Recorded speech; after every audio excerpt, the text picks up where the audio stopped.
It's almost 60 years since it happened, a presidential campaign ballooning to utter predictability, the L word, landslide thrown around, and the Gallup company discontinuing polling with 2 weeks to go because, gosh, why bother? Our third story in the countdown, knowing his history and at least the psychological rudiments of complacency. Senator Obama wants no L words uttered, and yet uttered they have been. From 538.com today, Obama 354 rounded up, McCain 184 rounded up, and the second least happy person about that right now, Mr. B. Obama. We are 19 days away from changing this country. 19 days away. But for those who are getting a little cocky, I've got 2 words for you. New Hampshire. I learned right here, with the help of my great friend and supporter Hillary Clinton, that you cannot let up, you can't pay too much attention to polls. Still, NBC's own political unit today reported we're on landslide watch now. Obama's evident success is forcing the McCain camp to focus on defending traditional Republican states like Virginia and Colorado. Another sign of weakness yesterday when the RNC pulled presidential ads out of Wisconsin. This while Obama goes on offense, shifting resources back to the red states of North Dakota and Georgia. The campaign is also signaling a move into 2 GOP-leading Appalachian states, Kentucky and West Virginia. Tomorrow, Obama begins what the Democrats are calling a red state tour: Virginia, Missouri, North Carolina, and Florida. Let's turn now to Chris Kofinas, Democratic strategist, former communications director for the John Edwards presidential campaign. Chris, good evening. Good evening, Keith.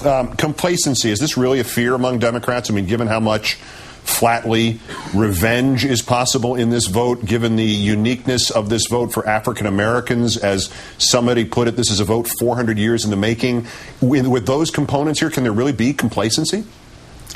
Well, there can be, and complacency is the enemy of any campaign. The last thing you want to do as a campaign is somehow convince your voters that this election is over, so why bother? I mean, that is the exact opposite thing you're hearing from the Obama campaign. That's a very smart message. I mean, I think that today in particular, when Senator Obama talked about remembering New Hampshire, it wasn't simply about a call to action. It was really lighting that fire that you want in the final last 19 days of any campaign, in particular a campaign that is this critical. You want your voters mobilized, you want them impassioned, you want them energized, and you want them obviously to go vote. At the end of the day, the only polls that matter and the only thing that matters in terms of where you are in the polls are the ones after Election Day.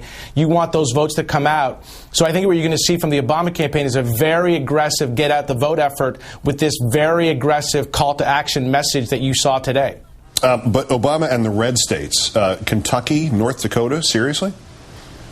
Well, it's fascinating how this battleground map has changed in just a short amount of time. States that, traditionally vote Republican have now swung not only to toss-ups, but in some cases leaning towards Senator Obama and the Democrats. I mean, not only I think you're seeing this kind of swing in places like Kentucky, you're seeing it in Georgia, you're seeing it in West Virginia, and I think it is a reflection of how much this country is moving in another direction. Listen, there's a chance, and I don't want to be presumptuous about it, but there's a chance that this could be a realignment election, kind of like we saw in 1980. If the voters come out, if they're as energized as I think they are, they have a chance not only to move this country in a new direction in a way that is clearly a win for Senator Obama, but in a big, dramatic way. And I think that is also what's going to energize a lot of Democrats and a lot of supporters of Senator Obama. Bob Dole's pollster today said he does not understand what the McCain campaign is doing at this point, still spending, well, I mean, it's more specific than that.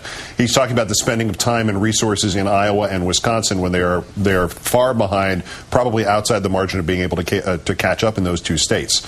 When Bob Dole's pollster says rethink things, what does that say? Where does that say you are in the campaign? I've kind of given up on trying to understand the strategic thinking of the McCain campaign. It basically is a head in the sand type of strategic thinking.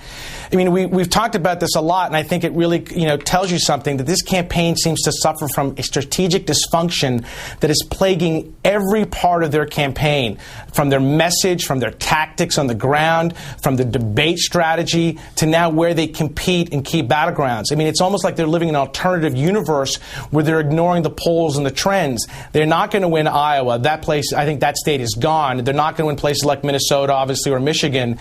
And they're now going down to a smaller group of states. And that is a big problem for them. And it's almost like they just don't want to believe it. The Democratic strategist, Chris Kofinas, we're not using the L word. Great. Thanks for your time, Chris. Thanks, Keith.